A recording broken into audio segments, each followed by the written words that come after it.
भाई और बहनों, परमेश्वर का धन्यवाद कि हम एक बार फिर से परमेश्वर के वचन के अध्ययन के लिए इस तरीके से जूम के माध्यम से जुड़ सके।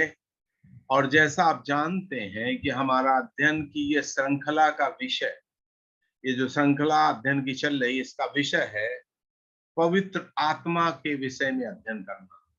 और पिछले दफे हमने देखा था परमेश्वर पवित्र आत्मा कहाँ कहाँ पर पुराने नियम में और नए नियम में किस प्रकार से उसका उल्लेख हुआ है, वो सब हमने देखा था। और हम ये विषय बहुत महत्वपूर्ण इसलिए है क्योंकि ज्यादातर विश्वासी लोग परमेश्वर पिता का अध्ययन करते हैं और प्रभु यीशु मसीह का अध्ययन करते हैं, और लोग परमेश्वर पवित्र आत्मा का अध्ययन बहुत कम करते हैं। इसलिए हमारे भाई जेपी मैथ्यू का एक बोझ था कि पवित्र आत्मा के बारे में एक अध्ययन हो। तो ये जो है करीब 5 अध्ययनों की श्रृंखला है, इसका आज ये दूसरा अध्ययन है। और आज हम इस अध्ययन में देखेंगे पवित्र आत्मा का काम पुराने नियम।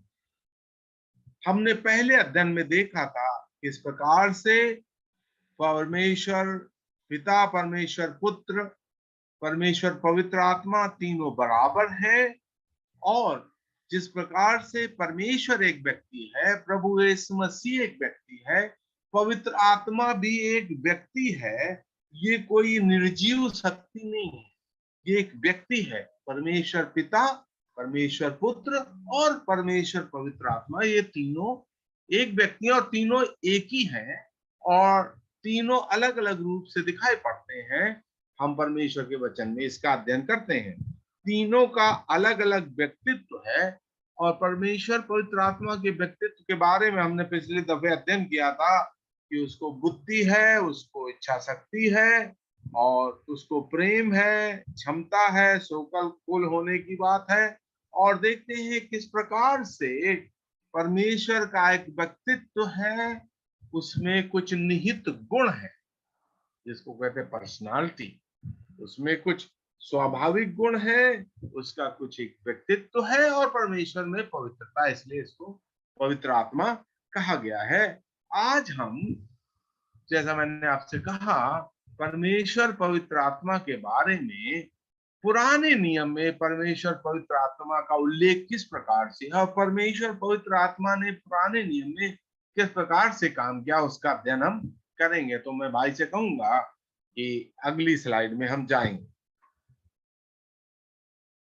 जैसे यहां पर हम देखते हैं पेंतीकोस्त के पूर्व अर्थात पेंतीकोस्त से नया नियम शुरू होता है। कहने का मतलब है पेंतीकोस्त से कलीसिया शुरू होती। कलीसिया युग के पहले अर्थात नए नियम के पहले पवित्र आत्मा कहाँ था, क्या करता था, कैसे काम करता था, वो सब हम देखेंगे। तो हमने देखा था पवित्र आत्मा ईश्वरत्व का तीसरा व्यक्ति है। 3 व्यक्ति अलग अलग भी हैं और एक भी है। हम त्रिएक परमेश्वर पर विश्वास करते हैं, और इसके बारे में कई जगह हम देखते हैं कि किस प्रकार से परमेश्वर की वाणी हुई प्रभु यीशु मसीह का जब बपतिस्मा हुआ है।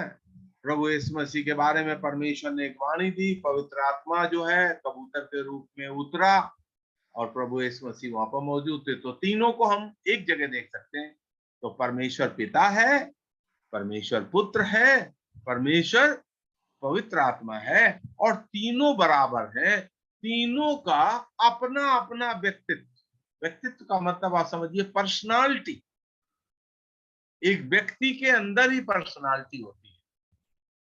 तो तीनों का अपना अपना व्यक्तित्व है, और पवित्र आत्मा एक व्यक्ति है, कोई विद्युत शक्ति नहीं। जैसे लोग बोलते हैं एकदम से आ गया, आग आ गई, नहीं। पवित्र आत्मा एक व्यक्ति है, एक निर्जीव शक्ति नहीं। इन चीजों को आपको अपने मन में बैठा लेना है, तो आपका विश्वासी जीवन आराम से आगे बढ़ेगा, और आपको परमेश्वर पिता, पुत्र और पवित्र आत्मा का सही ज्ञान भी मिलेगा। अगली स्लाइड में हम जाएंगे। तीनों का बराबरी का स्थान है, और आशीर्वाद और बपतिस्मे में तीनों का नाम एक साथ लिया जाता है। हम क्या पढ़ते हैं? तीनों का नाम साथ में लिया जाता है। जैसे परमेश्वर पिता का प्रेम, प्रभु यीशु मसीह का अनुग्रह और पवित्र आत्मा की सहभागिता आपके साथ बनी है। तीनों का नाम आता है। परमेश्वर पिता का प्रेम, प्रभु यीशु मसीह का अनुग्रह और पवित्र आत्मा की सहभागिता। पवित्र आत्मा का व्यक्तित्व, जो मैं बताया, पर्सनालिटी एक व्यक्ति में ही होती है, जिसमें जीवन होता है, और उस पर्सनालिटी में क्या क्या होता है। पहला हम पढ़ते हैं, उसमें बुद्धि है। पर पवित्र आत्मा क्या है? बुद्धि का आत्मा। उसमें इच्छा शक्ति है। ये जो हम आगे अध्ययन जब आएंगे तो उसमें हम पढ़ेंगे किस प्रकार से पवित्र आत्मा की इच्छा शक्ति का प्रकटन बाइबल में मिलता है। पवित्र आत्मा को ज्ञान है। पवित्र आत्मा ने पतरस को प्रकट किया अननिया सफीरा के बारे में। पवित्र आत्मा में शक्ति है, समझिएगा। पवित्र आत्मा में प्रेम करने की क्षमता है और शोकाकुल होने की क्षमता है। ये सारे गुण एक व्यक्ति में ही पाए जा सकते हैं। मैं आपसे यहाँ क्या कहना चाहता हूं कि पवित्र आत्मा कोई एक ऐसी शक्ति नहीं है, निर्जीव शक्ति, बल्कि वो एक व्यक्ति है जिसके अंदर बुद्धि, इच्छा शक्ति, ज्ञान शक्ति, प्रेम क्षमता, शोकाकुल होने की क्षमता इत्यादि, जो केवल एक व्यक्ति में ही हो सकते हैं, पाए जाते हैं। तो पवित्र आत्मा बोलता है। ये आगे अध्ययनों में, जो हमारी 3 और अध्ययन आएंगे, उसमें हम अध्ययन करेंगे। पवित्र आत्मा बोलता है, पुकारता है। पवित्र आत्मा ने बातें की, पवित्र आत्मा ने लोगों को बुलाया और गहरी बातों को जांचता है, जो कोई नहीं जांच सकता। पवित्र आत्मा हमारे अंदर गहरी बातों को जांचता है। पवित्र आत्मा शिक्षा देता है। वचन से शिक्षा आएगी, लेकिन पवित्र आत्मा की अगुवाई से आएगी। पवित्र आत्मा स्वयं विनती करता। हम जब प्रार्थना करते हैं तो पवित्र आत्मा हमारे साथ प्रार्थना करके हमारी मदद करता है। पवित्र आत्मा गवाही देता है। पवित्र आत्मा निर्देश देता है और आदेश देता है। भाई और बहनों, ये पवित्र आत्मा के व्यक्तित्व के कामों को आप अपने मन में बैठा लीजिए कि वो एक व्यक्ति है जो बोलता है। निर्जीव शक्ति बोल नहीं सकती। शक्ति हो सकती है लेकिन बोल नहीं सकती। वो पुकार नहीं सकती। वो गहरी बातों को जांच नहीं सकती। शक्ति एक शिक्षा नहीं दे सकती, लेकिन एक व्यक्ति शिक्षा दे सकता है। तो वो शक्ति नहीं, एक व्यक्ति है जिसके अंदर शक्ति। और एक शक्ति विनती नहीं कर सकता, लेकिन पवित्र आत्मा जो व्यक्ति है वो विनती करता है और गवाही देता है और हमें डायरेक्शन, हमें किस मार्ग में जाना है उसकी अगुवाई करता है और वो हमें आदेश देता है। अगली स्लाइड बन जाए। अब आप यहां पर देखें, पेंतीकोस्त के पूर्व पवित्र आत्मा, अर्थात पुराने नियम में पवित्र आत्मा ने क्या काम किया, इस विषय में मैं 5 चीजें आपके सामने रखूंगा। 5 पवित्र आत्मा के काम, बहुत सारे काम हैं, लेकिन आपके समझने के लिए और आपको ध्यान करने के लिए 5 बातें मैं आपके सामने रखना चाहता हूं। तो पहला है सृष्टि के जन्म या सृष्टि की रचना। इस जो ब्रह्मांड की जो सृष्टि की रचना हुई, उसमें पवित्र आत्मा ने कैसे काम किया, इसके लिए मैं चाहता हूं आप मेरे साथ उत्पत्ति का 1 अध्याय और 1 से 3 वचन आप पढ़ लीजिए। अच्छा होगा जब भी आप बाइबल अध्ययन के लिए बैठते हैं, जूम के द्वारा या कैसे भी, तो बाइबल साथ में रख करके बैठें और हमारे साथ पढ़ें। उत्पत्ति का 1 अध्याय, उसका 1 से लेके 3 वचन मैं आपको पढ़ के सुनाता हूं। आदि में परमेश्वर ने आकाश और पृथ्वी की सृष्टि की। और पृथ्वी बेडौल और सुनसान पड़ी थी, और गहरे जल के ऊपर अंधियारा था, तथा परमेश्वर का आत्मा जल के ऊपर मंडलाता था। तब परमेश्वर ने कहा, प्रकाश हो, तो प्रकाश हो गया। यहां पर आपने देखा, आदि में क्या था? परमेश्वर ने सृष्टि की रचना की। सबसे बड़ी चीज है, ये पृथ्वी और ये जो ब्रह्मांड बना अपने आप नहीं बना, इसके पीछे एक रचयिता है। आजकल जो वैज्ञानिक लोग हैं बोलते हैं कि एकदम से विस्फोट हुआ और पृथ्वी और सब चीजें बन गई। ये एक झूठ है। लेकिन बाइबल पहले वचन में ही हमें ये साफ कर देती है कि इस सारे ब्रह्मांड की, पृथ्वी की रचना कैसे हुई है। शुरू में परमेश्वर ने आकाश और पृथ्वी की रचना की। इसकी इस सारी सृष्टि के रचना में हम देखते हैं परमेश्वर है और दो महान कर्ता। जैसा आप स्लाइड में देख रहे हैं, ब्रह्मांड को अस्तित्व में लाने के लिए दो महान कर्ता, अर्थात परमेश्वर का वचन और परमेश्वर का आत्मा। यहां पर आप देखते हैं, दो वचन में हमने पढ़ा था, पृथ्वी बेडौल और सुनसान पड़ी थी और आत्मा जल के ऊपर मंडलाता था। यहां पर आप देख रहे हैं, सृष्टि के समय परमेश्वर था, वचन था, आत्मा थे। और ये वचन कौन? प्रभु यीशु मसीह थे। तो यहां पर परमेश्वर के तीनों व्यक्ति मौजूद थे। हम भजन 33 के 6 में पढ़ते, आप हमारे साथ भजन 33 का 6 पढ़ लीजिए। यहां पर क्या लिखा? आकाश मंडल प्रभु के वचन से और उसके सारे गण उसकी मुंह के श्वास से बने हैं। आकाश मंडल प्रभु के वचन से, यहां आपके साथ स्लाइड में भी है। और उसके सारे गण कैसे बने? उसकी मुंह के श्वास से बने हैं। हिंदी में शब्द श्वास आया है, लेकिन इब्रानी भाषा जिसमें पुराना नियम लिखा गया था, आप जान लीजिए पुराना नियम इब्रानी भाषा में लिखा गया और नया नियम यूनानी भाषा में लिखा गया।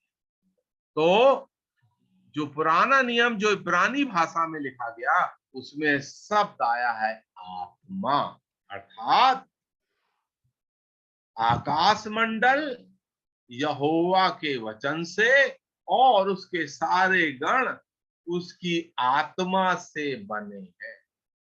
तो पवित्र आत्मा सृष्टि के शुरुआत में ही हम देखते हैं किस प्रकार से आत्मा मंडरा रहा। वचन आया, परमेश्वर ने कहा, और क्या पढ़ते हैं? तीन चीजें थी वहां पर। पृथ्वी बेडौल थी, सुनसान थी और अंधियारा था। तीन चीजें अभी यहां पर समझना है। पृथ्वी बेडौल अर्थात बिना आकार, कोई आकार नहीं था, और सुनसान थी और अंधियारा था। हम देखते हैं जब ये तीनों, परमेश्वर पिता और वचन प्रभु यीशु मसीह और पवित्र आत्मा, तो क्या हुआ? बेडौल में आकार आया। आगे हम उत्पत्ति में पढ़ते हैं। सुनसान में क्या हुआ? जो खाली था, एक्चुअली हिंदी में सुनसान है, अंग्रेजी में है वॉइड, अर्थात खाली थी पृथ्वी। पृथ्वी को प्रभु ने इस प्रकार से भरा और अंधियारे में प्रकाश आया। तो जो तीन चीजें जो नकारात्मक थी, उसमें सकारात्मक चीजें परमेश्वर पिता, पुत्र और पवित्र आत्मा तीनों के काम से आई हैं। तो बेडौल में या बिना आकार में आकार आया, सुनसान में भरावट आई, सब पृथ्वी भर गई। इसमें वनस्पति, पेड़ पौधे, जानवर, पक्षी, मछली, इंसान से परमेश्वर ने भर दिया और अंधियारे में प्रकाश आया। तो तीन चीजें आप ध्यान रखिए, बेडौल, सुनसान, अंधियारा में आकार, जीवन और प्रकाश आया। यहाँ पर पवित्र आत्मा का काम हुआ। और आगे हम पढ़ते हैं किस प्रकार से, आगे नेक्स्ट स्लाइड में हम जाएंगे। तो अभी आपने सृष्टि में देखा, अब हम देखते हैं किस प्रकार से तंबू के निर्माण। यहाँ पर निर्गमन की पुस्तक 31 अध्याय और उसके 2 से 5 वचन मैंने यहाँ पर स्लाइड में लिख दिए हैं। यहाँ पर यूं लिखा हुआ है 31 अध्याय के 2 से 5 वचन तक।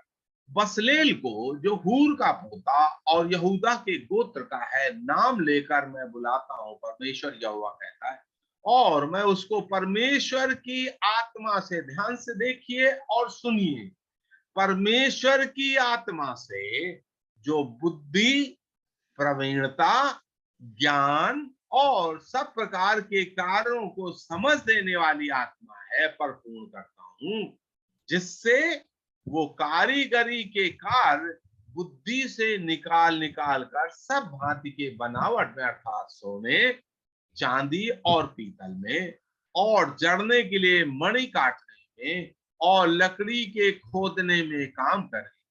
तो यहाँ पर हम देखते हैं किस प्रकार से जब तंबू का निर्माण, आप समझिए, तंबू किस लिए बनाया गया था? परमेश्वर के निवास हेतु, परमेश्वर की आराधना हेतु तंबू का निर्माण हुआ था। और इसको किसी ने अपनी मन मर्जी से नहीं बनाया, जिसकी मर्जी हुई ऐसा बनाओ। परमेश्वर ने इसका आकार दिया, मूसा को इसका पूरा डिजाइन दिया, और हम देखते हैं उसको बनाने के लिए जो व्यक्ति को तैयार किया वो है बसलेल, जो हूर का पोता और यहूदा के गोत्र, और उसमें परमेश्वर ने अपना आत्मा डाला। इसे तंबू का निर्माण बहुत अद्भुत है, और इसका अध्ययन बहुत ही महत्वपूर्ण और बहुत ही लाभदायक होगा अगर आप इस अध्ययन को पढ़ें, करें। तो हम देखते हैं तंबू के निर्माण में परमेश्वर ने जब मूसा को आदेश दिया, तो हम देखते हैं वहां पर एक व्यक्ति को दिया, और वो परमेश्वर की आत्मा। सो सिर्फ सृष्टि में ही नहीं, तंबू के निर्माण, अर्थात पहली जो किताब जो है उत्पत्ति की है, और हम उसमें देखते हैं कि इस प्रकार से इस्राएल के लोग बंधन में थे, जब बंधन से निकल करके आए तो हम देखते हैं कि इस प्रकार से परमेश्वर की आराधना के लिए मूसा ने क्या कहा, हम 3 दिन की यात्रा में जाएंगे और परमेश्वर की आराधना करेंगे। तो परमेश्वर की आराधना हेतु तंबू का निर्माण हुआ था, परमेश्वर के निवास स्थान हेतु तंबू का निर्माण। तो जो पाप से निकल करके, जो बेडौल थे, जो सुनसान थे, जो अंधियारे में थे, जब वो आते हैं तो परमेश्वर की आराधना करते।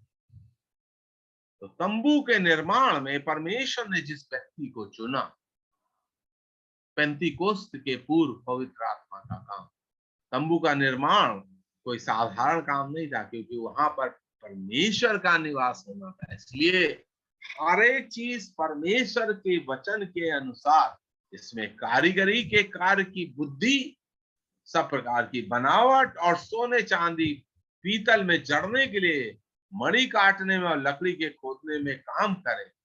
देखिए, पुराने नियम में पवित्र आत्मा मनुष्यों को प्रोत्साहन, अधिकार और तंबू के संदूक की सारी सजावट के काम को किया। देखिए, इतना सुंदर तंबू था। और क्या हम पढ़ते हैं, जब परमेश्वर के बनावट के अनुसार और पवित्र आत्मा की अगुवाई से जब तंबू का काम हुआ, तो जब तंबू का अभिषेक हुआ तो हम क्या पढ़ते हैं, ओ परमेश्वर का आत्मा वहां पर समा गया, परमेश्वर के आत्मा से तंबू भर गया और मूसा भी वहां प्रवेश न करने पाया। कहने का ये अर्थ है, ये सारा काम परमेश्वर की आत्मा से और परमेश्वर के वचन के अनुसार और मूसा के डिजाइन के अनुसार हुआ। अगली स्लाइड में जाएंगे। हाँ, इजरायलियों के अगुवाई और युद्ध के नेतृत्व में, समझिएगा, इजराइल के लोग मिस्र देश में बंधन में थे, वहां से परमेश्वर ने उनको निकाला, परमेश्वर की आराधना करने के लिए उन्होंने तंबू बनवाया। और अभी हम देखते हैं और भी युद्ध में नेतृत्व। उस समय इजरायली लोग जंगल में थे, वहां पर कई देशों के लोगों से उनका युद्ध हुआ, और हम देखते हैं यहाँ तक कि यरदन नदी पास होने के बाद भी उस युद्ध में शामिल है। तो हम यहोशू की पुस्तक में इस बारे को पढ़ते हैं, लेकिन व्यवस्था विवरण के 34 अध्याय के 9 वचन में क्या पढ़ते हैं? यहोशू बुद्धिमानी की आत्मा से परिपूर्ण। मूसा के बाद इजराइल के लोगों की अगुवाई करने के लिए परमेश्वर ने यहोशू को चुना। और वो कैसा व्यक्ति था समझिएगा, यहाँ हमारे लिए एक शिक्षा है। व्यवस्था विवरण 34 अध्याय 9 वचन, यहोशू बुद्धिमानी की आत्मा। समझिएगा, जब तक पवित्र आत्मा नहीं है तब तक कोई भी परमेश्वर के लोगों की अगुवाई नहीं कर सकता। ये मैं आगे आपको बताऊंगा। कई लोग सोचते हैं बहुत हल्ला मचाने से पवित्र आत्मा आता है, और बहुत उपवास रखने से आता है, लेकिन बाइबल में क्लियरली लिखा हुआ है जिस दिन आपने विश्वास किया उस दिन आप, क्या लिखा हुआ है? पवित्र आत्मा की छाप आप पर लग गई। उस दिन पवित्र आत्मा आपके अंदर आ गया जब आपने प्रभु यीशु मसीह को अपना उद्धारकर्ता और प्रभु ग्रहण कर लिया। इफिसियों किताब में लिखा हुआ उस दिन पवित्र आत्मा आपके हृदय में आकर के सील हो गया, अभी वो कोई निकल नहीं सकता, छोड़ के नहीं जाएगा। तो यहाँ पर हम देखते हैं पेंटिकोस के पूर्व पवित्र आत्मा इजरायलियों की अगुवाई, वो एक जंगल से होकर के बियावान से रेगिस्तान से जा रहे थे। 40 साल मूसा ने अगुवाई की, और हम देखते उसके बाद यहोशू ने, जब मूसा मर गया, अगुवाई की। और यहोशू अपनी मन मर्जी, अपनी शिक्षा, अपने ज्ञान से अगुवाई नहीं किया। यहोशू जो था उसके अंदर बुद्धिमानी की आत्मा थी। आगे हम पढ़ते हैं न्यायियों के समय में, न्यायियों की पुस्तक 6 अध्याय और उसका 34 वचन हम क्या पढ़ते हैं? गिदयोन में परमेश्वर का आत्मा समाया था जो पहले शक्तिशाली योद्धा बन गया।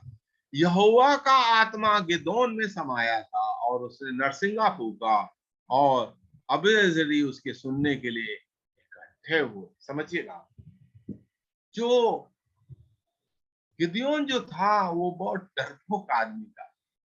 वो क्या कर रहा था? दाखरस के कुंड में गेहूं की दांव चला रहा था, गेहूं कूट रहा था। मतलब वहां पर जो दुश्मन थे इजराइल के, उनसे वो डरता था। लेकिन जब परमेश्वर का दूत आया तो उसने क्या कहा? सूरवीर सूरमा, सूरवीर सूरमा। अर्थात क्यों ऐसा कहा? क्योंकि उसके अंदर परमेश्वर अभी अपनी आत्मा देने वाला। परमेश्वर का आत्मा, न्यायियों के 6 अध्याय के 34 वचन में लिखा हुआ है, गिदयोन में समा गया। और जब उसमें समा गया तो आप अगर गिदयोन का इतिहास पढ़ें तो गिदयोन ने किस प्रकार से 300 लोगों की सेना से लाखों दुश्मन के सेनानियों को हरा दिया। तो ये जो आत्मा हमारे अंदर आया वही आत्मा है जो गिदयोन को मिला था। लेकिन हम पुराने नियम, सिर्फ नए नियम में ही पवित्र आत्मा नहीं, पुराने नियम में भी जो पवित्र आत्मा काम करता था उसका यहाँ पर हम देखते हैं। जब गिदयोन में समा गया तो हम देखते हैं बड़े हिम्मत का काम किया। हम क्या बोलते हैं? गिदयोन को जो वहां के देवता की जो जिसके वो लोग पूजा करते हैं उसको काट डालने के लिए कहा, तो दिन में नहीं कर सका था, उसने रात में। परमेश्वर की आत्मा ने ऐसा किया। वो एक शक्तिशाली जो डरपोक आदमी था वो योद्धा बन गया। आसाम को मैं एक भाई से बात कर रहा, काफी समय विरोध का समय चल रहा है, काफी हिम्मत की जरूरत है। और ये हिम्मत हमें कैसे आएगी? पवित्र आत्मा के द्वारा आएगी। भाई से मैं कह रहा हूं, पवित्र आत्मा शक्ति का आत्मा है। उसे शक्तिशाली योद्धा बनाया। जो डरपोक आदमी था वो शक्तिशाली योद्धा बन गया। जैसे मैं अक्सर कहता हूँ 21 अध्याय प्रकाशित वाक्य में क्या लिखा हुआ?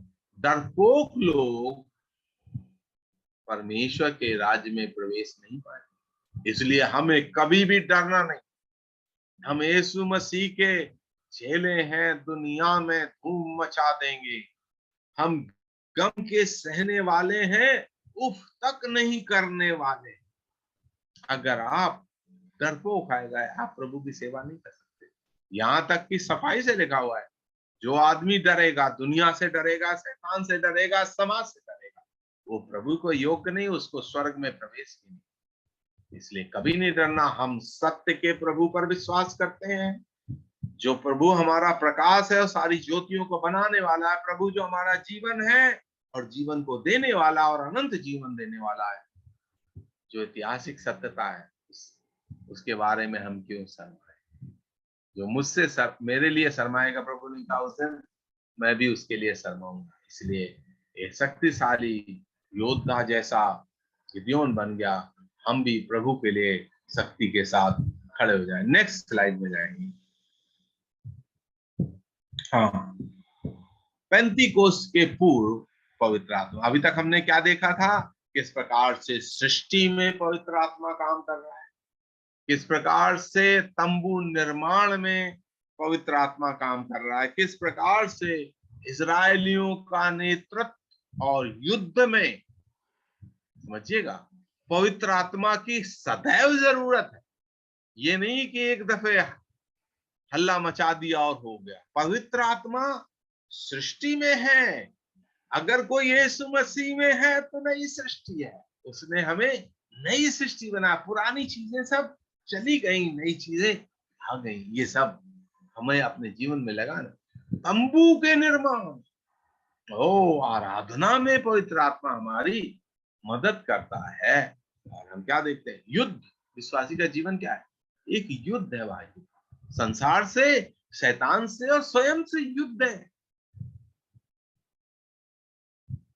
सुबह उठने का समय होगा, आत्मा कहेगा उठो, शरीर कहेगा थोड़ा और सो लो, और ज्यादा सो गए फिर तो समय नहीं। शाम को प्रार्थना का समय होगा, बोलेंगे यार थोड़ा बाद में करेंगे, सवेरे कर लेंगे। सवेरे उठे तो देर होगी। ऐसा नहीं।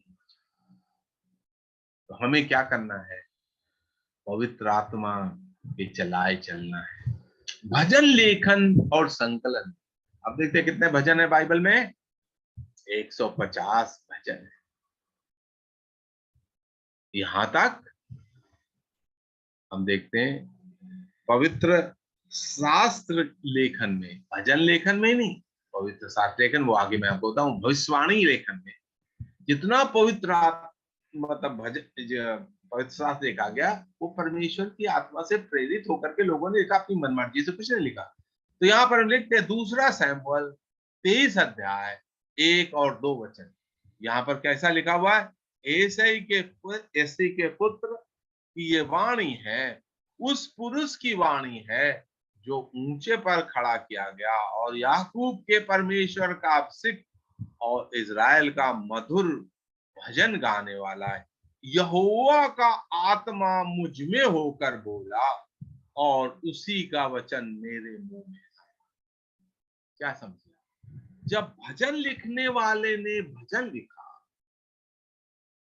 तो उसने अपनी मर्जी से नहीं, जिसके दिल में कोई विचार आया, पवित्र आत्मा से। खास करके अगर आप 22 भजन को लें तो 22 भजन में हम क्या पढ़ते हैं, जरा मैं चाहता हूं आप हमारे साथ 22 भजन निकालिए जो दाऊद का लिखा हुआ है।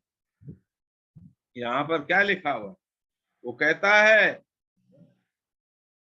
16 वचन में,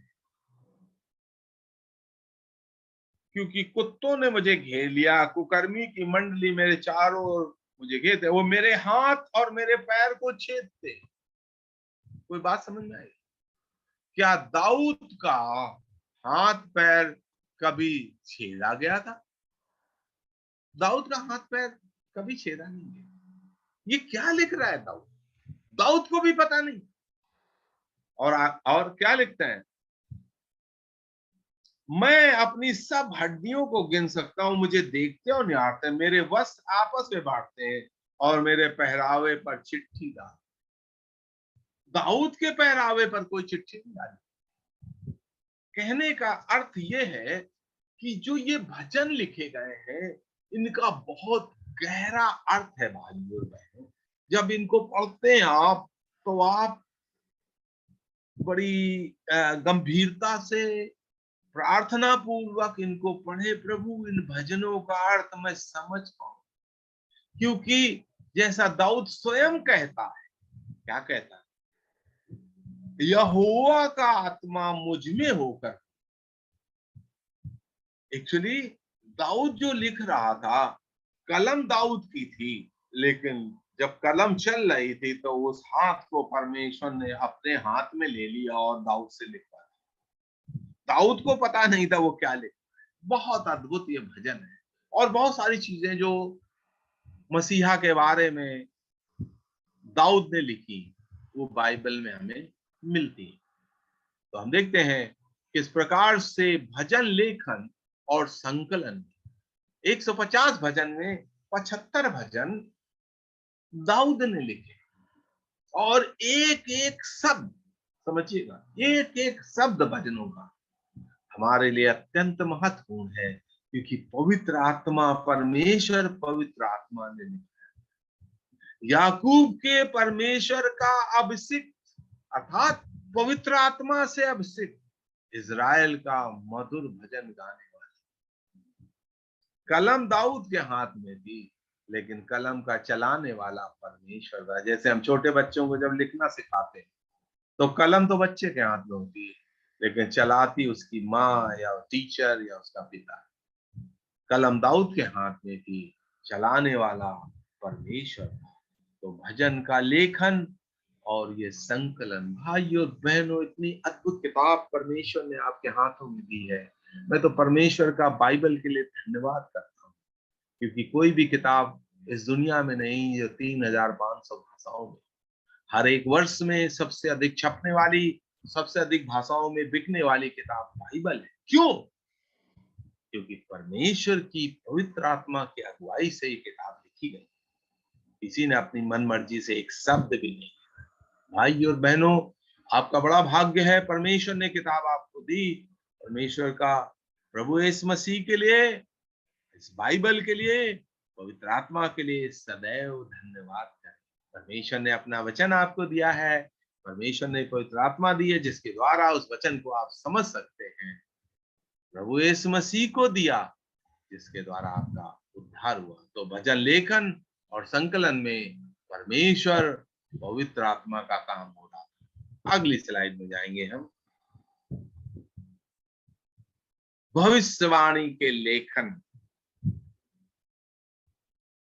बाइबल में बहुत सारी भविष्यवाणियां हैं, और पुराने नियम में, जो हम पुराने नियम का अध्ययन कर रहे हैं, पुराने नियम में बहुत सारी भविष्यवाणियां हैं।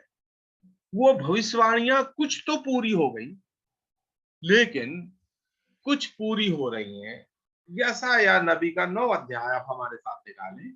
यशायाह नबी का 9 अध्याय मैं आपको पढ़ना चाहता हूँ। जब यशायाह नबी जो लिख रहे थे, उनको क्या समझ आया होगा, उसका 6 वचन मैं आपके सामने पढ़ना चाहता हूँ। यशायाह नबी का 9 अध्याय और उसका 6 वचन। क्योंकि हमारे लिए एक बालक उत्पन्न हुआ, एक पुत्र दिया गया, प्रभुता उसके कंधों पर होगी, और उसका नाम अद्भुत, युक्ति करने वाला, पराक्रमी परमेश्वर, अनंत काल का पिता, शांति का राजकुमार रखा जाएगा। यहाँ पर हम 5 चीजें पढ़ते हैं। हमारे लिए एक बालक उत्पन्न हुआ, एक पुत्र दिया गया। क्या मतलब हुआ?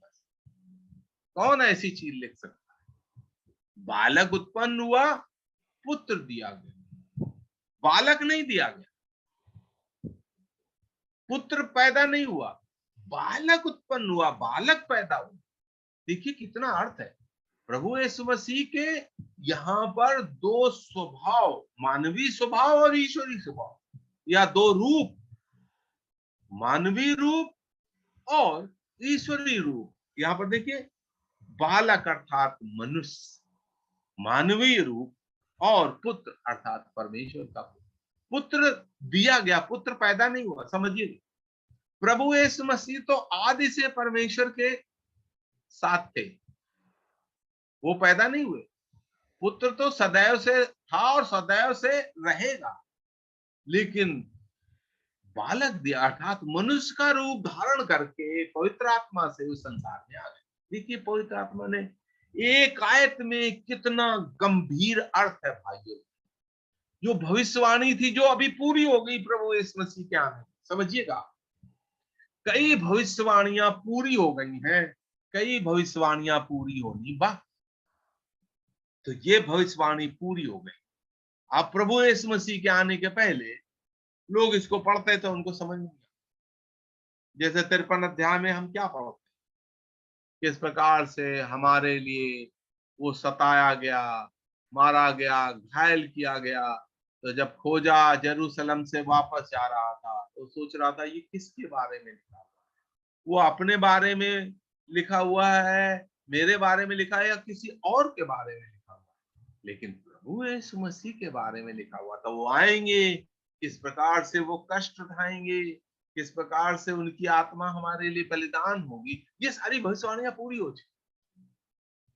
तो भविष्यवाणी का जो लेखन हुआ है, क्या पढ़ते हैं, पत्र दूसरा पत्रस का 1 के 21 वचन में ऐसा लिखा हुआ है, कोई भी भविष्यवाणी मनुष्य की इच्छा से कभी नहीं हुई, पर भक्तजन पवित्र आत्मा के द्वारा उभारे जाकर परमेश्वर की ओर से बोलते थे। समझिए, कोई भी भविष्यवाणी, लाओ मैं भी एक किताब लिखूं।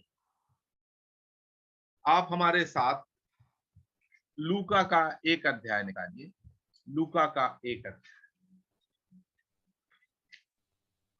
1 अध्याय का 1 वचन से हमने उस घटनाओं का इतिहास लिखने में हाथ लगाया है जो हमारे बीच में हुई हैं, जैसा कि उन लोगों ने जिन्होंने आरंभ ही से इन घटनाओं को स्वयं अपनी आंखों से देखा था और जो स्वयं वचन के शिक्षक थे हम तक पहुंचाया। हे श्रीमान थियोफिलस, मुझे भी ये उचित मालूम हुआ कि मैं उन सब बातों का संपूर्ण हाल आरंभ से ठीक ठीक जांच करके आपके लिए क्रमानुसार लिखूं, ताकि आप ये जान लें कि जिन जिन बातों की शिक्षा आपको मिली वो पूर्णता सत्य है। समझिए, बहुत लोगों ने बाइबल की किताबें लिखी।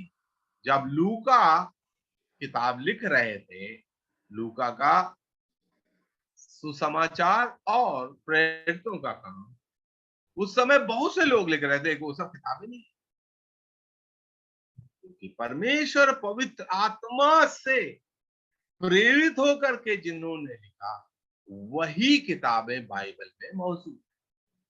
इसलिए कोई भी भविष्यवाणी इच्छा से नहीं, मनुष्य की इच्छा से नहीं, लेकिन भक्त जन अर्थात पवित्र परमेश्वर के लोग पवित्र आत्मा के द्वारा उभारे जाकर, इसका बात आपको समझना है, पवित्र आत्मा के द्वारा उभारे जाकर, पवित्र आत्मा उनसे कहता था ये लिखो। जब पौलुस ने ये चिट्ठियां लिखी, 13 खत जो लिखे हैं नए नियम में, जो यूहन्ना ने प्रकाशित वाक्य लिखा है, कैसे लिखा, पवित्र आत्मा ने उन्हें उभारा, प्रोत्साहन दिया, अगुवाई की।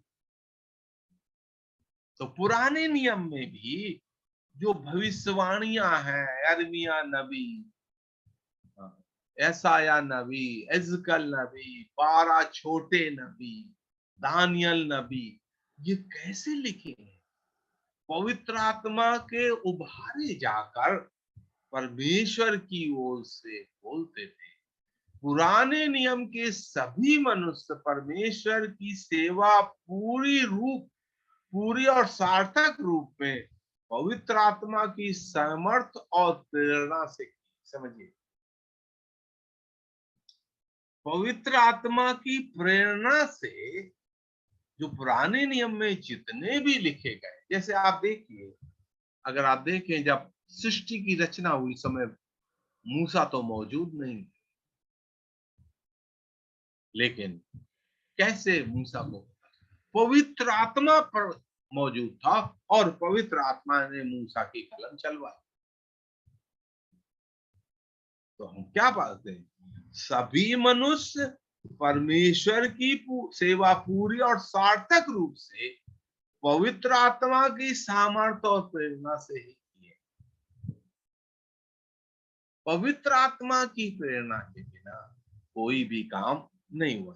तो यहाँ पर हम देखते हैं किस प्रकार से ये 5 प्रकार की सेवा, बहुत प्रकार की सेवा है, लेकिन मैं 5 मोटी सेवाएं पवित्र आत्मा की आपके सामने रखी है कि पवित्र आत्मा ने पुराने नियम में किस प्रकार से काम किया, और अगले अध्ययन में हम पवित्र आत्मा का काम नए नियम में देखेंगे। तो इन 5 चीजों को आप अपने बैठा लीजिए।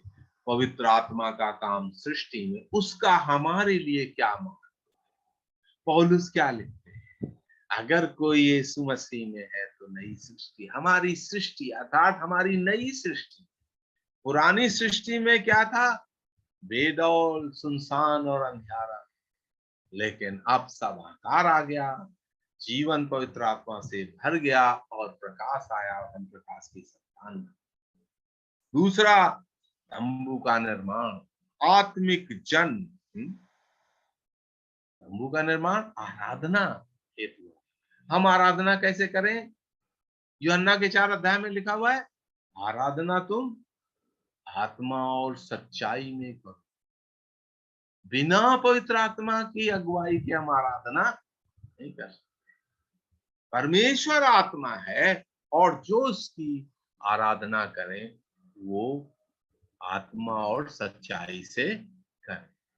तीसरा, हमने पढ़ा था किस प्रकार से इजरायलियों की अगुवाई, हमारे दिन पर दिन की अगुवाई कौन करेगा, आपको कहाँ सेवा करना है, कहाँ काम करना है, प्रभु से आप प्रार्थना करें पवित्र आत्मा आपकी अगुवाई करे। मैंने अपने जीवन में इस चीज को अनुभव किया, हमें दिन प्रतिदिन पवित्र आत्मा हमारी अगुवाई करता है, प्रार्थना में हमारी अगुवाई करता है। हमें नहीं मालूम पौलुस कहते क्या प्रार्थना, लेकिन पवित्र आत्मा स्वयं ही आहें भर भर के हमारी अगुवाई करता है। तो किस प्रकार से हमें नई सृष्टि बनाया, हमें आत्मिक जन बनाया और आत्मा में आराधना के लिए परमेश्वर अगुवाई करता, और दिन प्रतिदिन जो आत्मा में चलाए जाते हैं वही परमेश्वर की संतान है, पवित्र आत्मा में चलाए जाते। ना आप हमें जानते थे, ना मैं आपको जानता था, ना मैं जेपी मैथ्यूस आपको जानता था, ना मैं राजेंद्र साहब को जानता था, लेकिन ये किसका काम हुआ कि हम आप जो है, ये पवित्र आत्मा का काम है। आत्मा ने आपको चलाया, आत्मा ने हमें चलाया, आत्मा ने पुराने नियम के भक्तजनों को चलाया, इजरायलियों की अगुवाई की, बंधन से निकालकर जंगल से होकर के प्रतिज्ञा देश में पहुंचा दिया। परमेश्वर भी हमें पाप के बंधन से निकाल करके संसार के जंगल से ले जाकर के स्वर्ग में पहुंचा देना। परमेश्वर का धन्यवाद हो।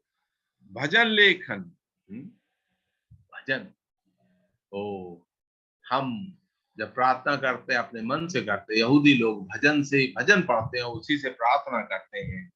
भजन लेखन में जो कुछ भी लिखा गया नए नियम में, वो कैसे लिखा गया, पवित्र आत्मा की अगुवाई से। और भविष्यवाणी का लेखन, अर्थात इससे क्या हुआ, हमारा ध्यान भविष्य की ओर जाना चाहिए। भविष्यवाणी का लेखन, भविष्य की सोचना है। दुनिया में हम रहते तो जरूर है, लेकिन हमारा ध्यान कहाँ है, हम निवासी कहाँ के, हमारी जो नागरिकता जो है वो स्वर्ग की है, इंडिया की जरूर है, लेकिन परमानेंट नागरिक इंडिया के थोड़े दिन के लिए जब तक हम जिंदा हैं, उसके बाद हमारी जो परमानेंट नागरिकता भाई और बहनों है वो स्वर्ग। तो भविष्यवाणी भविष्य की ओर हमें बताते, हमारा भविष्य प्रभु के हाथों में, वचन के अनुसार हमारा भविष्य सुरक्षित है। तो हम देखते हैं भविष्य का काम, संसार का काम टेम्परेरी है, लेकिन भविष्य का काम परमानेंट है। स्वर्ग में हम सदा काल के लिए प्रभु के साथ रहेंगे।